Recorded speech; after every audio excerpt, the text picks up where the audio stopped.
April 7th, 1945. The East China Sea. The world's largest battleship, Yamato, is fighting for her life. The sky is black with American aircraft. A swarm of nearly 400 planes launched from 11 different carriers of Task Force 58. Bombs detonate across her decks, ripping apart the hundreds of anti-aircraft guns that are trying, uselessly, to fight back against the storm of steel.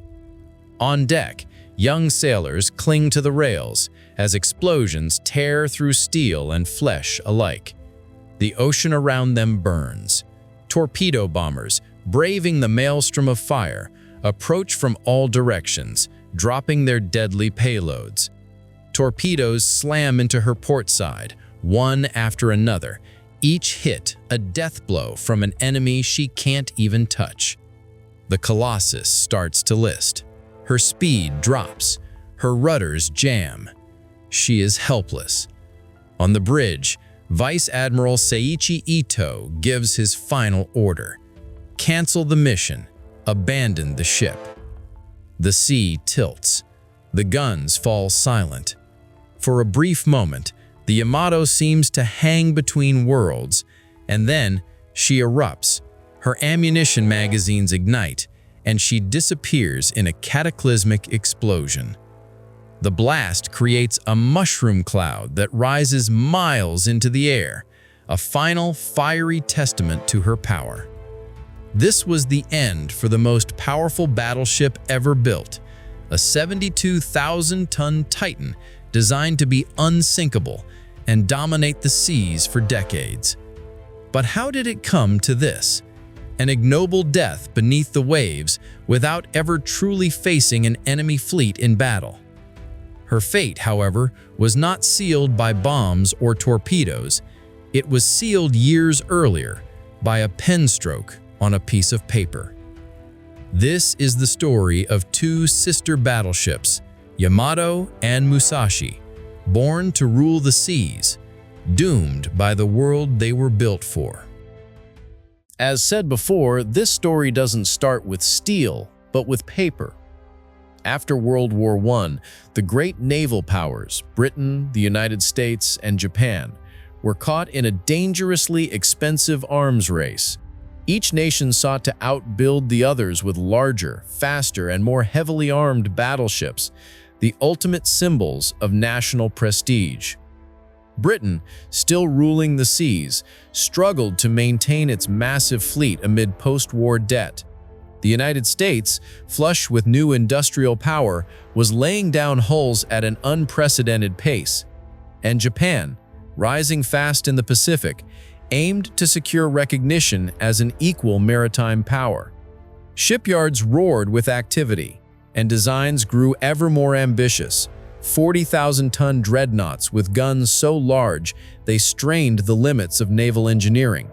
The competition showed no sign of slowing down until the economic reality hit. None of the powers could afford to keep building forever. To stop this race from spiraling out of control, they met in Washington, D.C. and signed the Washington Naval Treaty in 1922. The treaty put strict limits on the size and number of battleships each nation could build, setting a ratio of 5-5-3. For every 5 capital ships the US and Britain had, Japan could only have 3. It was meant to preserve peace, but for the proud Imperial Japanese Navy, this wasn't just a treaty, it was a national humiliation, seen by many as another attempt by Western powers to stifle Japan's rise. But more than pride, it was a strategic nightmare. You see, Japanese naval strategy revolved around one core idea: Kantai Kessen, the decisive battle. They knew they could never go toe-to-toe with the industrial might of the United States ship for ship, so their plan was to win any future war in one single, overwhelming clash of fleets. To achieve this, they planned to use submarines and night attacks to gradually wear down the American fleet as it crossed the Pacific before committing their main battle line. The 5-5-3 ratio made this attritional strategy even more difficult and a final victory almost impossible. By the mid-1930s, with ultra-nationalism boiling over, Japan walked away from the treaties, freeing itself from all restrictions. If they couldn't compete on quantity, they would stake everything on quality. The plan was audacious, to secretly build a new class of super battleship, vessels so massive and powerful that just one of them could engage and destroy multiple enemy battleships simultaneously. They would be the ultimate weapon for the decisive battle, built to restore Japan's naval supremacy. The result was the Yamato class. Design work began in 1934, and the ambition was staggering.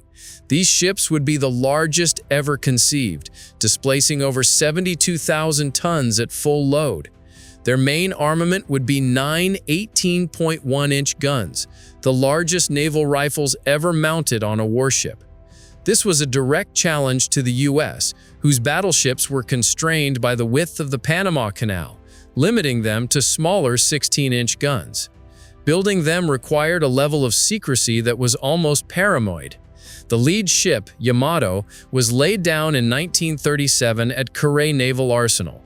The entire dry dock was hidden from view by a gigantic curtain of sisal mats, so no spy plane or curious local could get a look. Workers were sworn to secrecy under threat of death. To fool foreign intelligence, the massive 18.1-inch guns were officially designated as much smaller 40-centimeter guns. A secret so well kept, the Allies wouldn't confirm their true size until after the war. Her sister ship, Musashi, began construction a year later in Nagasaki under similar secrecy. The challenges were immense. New 350-ton gantry cranes had to be built to lift the massive components. The gun turrets alone weighed 2,500 tons each, about the same as an entire destroyer of the era. A specially designed transport ship, the Kashino, was built just to move the guns and turrets from the arsenal to the shipyards. Yamato was commissioned on December 16, 1941, just 9 days after the attack on Pearl Harbor. Musashi followed on August 5, 1942, 2 months after the disastrous Battle of Midway. The two greatest battleships in history had arrived, ready to fulfill their destiny. But the world they were born into had already changed forever. Yamato and Musashi were everything their creators dreamed of. Stretching 862 feet long, they were true titans of the sea. Their armor was designed to be impenetrable. The main armor belt was over 16 inches of solid steel, angled at 20 degrees to make it even tougher to crack. The face of the main gun turrets was an incredible 25.6 inches of solid steel, the heaviest armor ever fitted to a warship. The whole design was an all-or-nothing scheme, creating a heavily armored citadel around the ship's vitals, engines, magazines, and command centers that was, in theory, immune to every naval shell in existence between 21,000 and 32,000 yards. The unarmored sections, by contrast, were left vulnerable. And then there were the guns. 9 18.1-inch naval rifles in 3 massive turrets. Each gun fired an armor-piercing shell that weighed nearly 3,220 pounds, about the same as a small car, and could hurl it over 26 miles. The blast was so powerful that any crew on deck had to take cover to avoid being injured or even killed by the sheer overpressure. They even had special anti-aircraft shells called senshiki, or beehive shells, designed to explode in the air and fill the sky with shrapnel, though their effectiveness was questionable. They were, without a doubt, the most powerful gun platforms ever set afloat. They were magnificent engineering achievements, the pinnacle of battleship design. And yet, for all their magnificence, they were born with fatal flaws. Their first flaw was strategic. The very doctrine that created them, the one-on-one battleship duel, was already obsolete. The attack on Pearl Harbor and the Battle of Midway proved that the aircraft carrier was the new queen of the seas. Naval battles would now be decided by aircraft striking from over 200 miles away, not by big guns slugging it out at 20 miles. Their second flaw was a paradox. They were too precious. Because they were so huge, so expensive, and so symbolically important as national treasures, the Imperial Japanese Navy was terrified of actually using them in a real fight. This fear, combined with their monstrous appetite for fuel in a nation starved of oil by an American embargo, meant they spent most of the war far from the action. While smaller ships fought and bled across the Pacific, the super battleships languished at the naval bases of Truk in Kure, serving as command ships or, in a truly humiliating role, as glorified troop transports. Their final flaw was tactical. They were slow. At 27 knots, they couldn't keep up with the new, faster American carriers they were meant to fight. And while their anti-aircraft defenses were beefed up again and again, reaching over 160 guns on Yamato by 1945, it was like trying to stop a tidal wave with a bucket. The light AA guns were in exposed mounts with little armor, making their crews highly vulnerable. They were giants built for a wrestling match, only to find themselves in a boxing ring, too slow and cumbersome to land a punch while getting peppered with jabs from an opponent they couldn't reach. The tale of these two ships is a powerful lesson in how even the most incredible technology can be made useless by flawed strategy. It's a pattern we see again and again in military history. If you're enjoying this deep dive into the triumphs and failures of naval engineering, be sure to subscribe and hit that notification bell so you don't miss our future explorations of history's greatest machines of war. By late 1944, Japan was losing badly. The American war machine was closing in, and the Imperial Navy had to gamble everything it had left. That decisive battle the super battleships were built for was finally about to happen. This was the Battle of Leyte Gulf, the largest naval battle in history. Musashi was part of Admiral Kurita's main center force steaming through the Sabayan Sea. On October 24, 1944, they were spotted, and the onslaught began. Wave after wave of American planes from carriers like the Intrepid, Essex, and Lexington descended on the fleet, but they soon focused their rage on one target, Musashi. The American pilots couldn't believe their eyes. They'd never seen a ship this big. For over 5 hours, she endured a relentless pounding. Fighters strafed her decks while dive bombers and torpedo bombers delivered their payloads. Musashi's legendary armor was put to the ultimate test. Her thick decks shrugged off many of the bombs, but the torpedoes were unstoppable. One after another, they tore huge gashes in her hull below the waterline. Bombs punched through her decks. Geysers of water towered higher than her mast. Inside, men were thrown across compartments as torpedoes exploded along her hull. She started to flood, her bows sinking lower and lower, her speed dropping until she fell behind the rest of the fleet. In total, she soaked up an estimated 19 torpedoes and 17 direct bomb hits, a beating that would have utterly destroyed any other warship on the planet. By evening, with the ship listing at 12 degrees and dead in the water, the order was given to abandon ship. Musashi capsized and sank, taking with her 1,023 of her 2,399-man crew, including her commander, Rear Admiral Inoguchi.